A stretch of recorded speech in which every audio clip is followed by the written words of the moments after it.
오늘 본문 말씀은 요한계시록 18장 4절로부터 10절 말씀까지입니다. 또 내가 들으니 하늘로서 다른 음성이 나서 가로되 내 백성아 거기서 나와 그의 죄에 참여하지 말고 그의 받을 재앙들을 받지 말라. 그의 죄는 하늘에 사무쳤으며 하나님은 그의 불의한 일을 기억하신지라. 그가 준 그대로 그에게 주고 그의 행위대로 갑절을 갚아주고 그의 섞은 잔에도 갑절이나 섞어 그에게 주라. 그가 어떻게 자기를 영화롭게 하였으며 사치하였든지 그만큼 고난과 애통으로 갚아주라.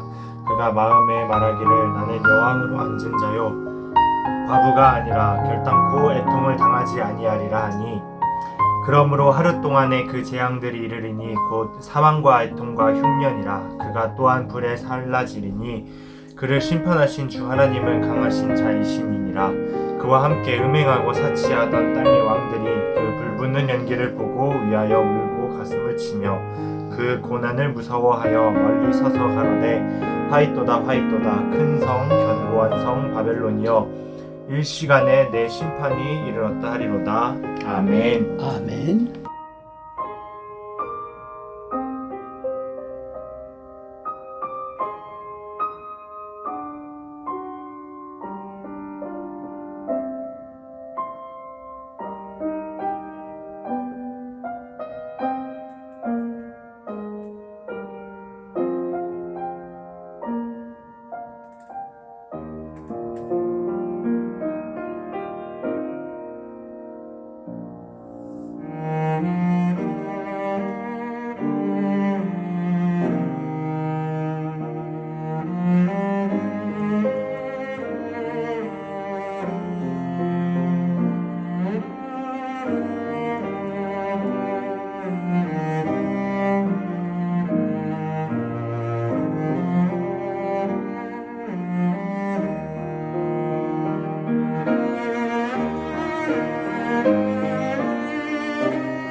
오늘 본문 말씀 요한계시록 18장 4절로부터 10절 말씀은 하나님의 공의에 대해서 기록이 된 말씀인데, 여기 공의라고 하는 말은 히브리어로 미시파트라고 하고 헬라어로는 크리시스라고 합니다.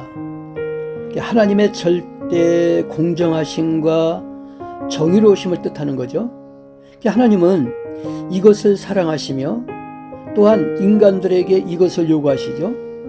인간은 이 공의를 역행할 때 필연적인 심판을 받게 된다는 겁니다. 오늘 이 본문 말씀을 보니까 바벨론을 심판하시는 하나님의 공의로우심을 우리가 이제 살펴보게 되는데, 하나님의 공의, 첫째로 택한 백성을 구원하심을 통해 나타났습니다. 4절 5절 말씀을 보니까 내 백성아 거기서 나와 그 죄에 참여하지 말고 그 받을 재앙들을 받지 말라라고 하셨죠. 하나님의 백성이 박해를 받아야만 했는데, 하나님의 백성은 그 공동체 속에서 자신의 임무를 충실하게 이행하는 반면에 하나님의 대적하는 죄인이 있는 곳이라면 모든 형태의 죄로부터 자신을 분리시켜야만 된다는 거죠. 그러니까 하나님의 백성은 죄와는 분리가 되어야 된다는 거예요. 그 다음에 6절로부터 7절 말씀을 보니까 행한 대로 갚으시는 하나님의 공의가 나타나죠. 하나님께서는 선을 행하는 자에게는 선으로, 악을 행하는 자에게는 악의 보응을 갑절이나 받게 하신다는 거예요. 6절 말씀해 보니까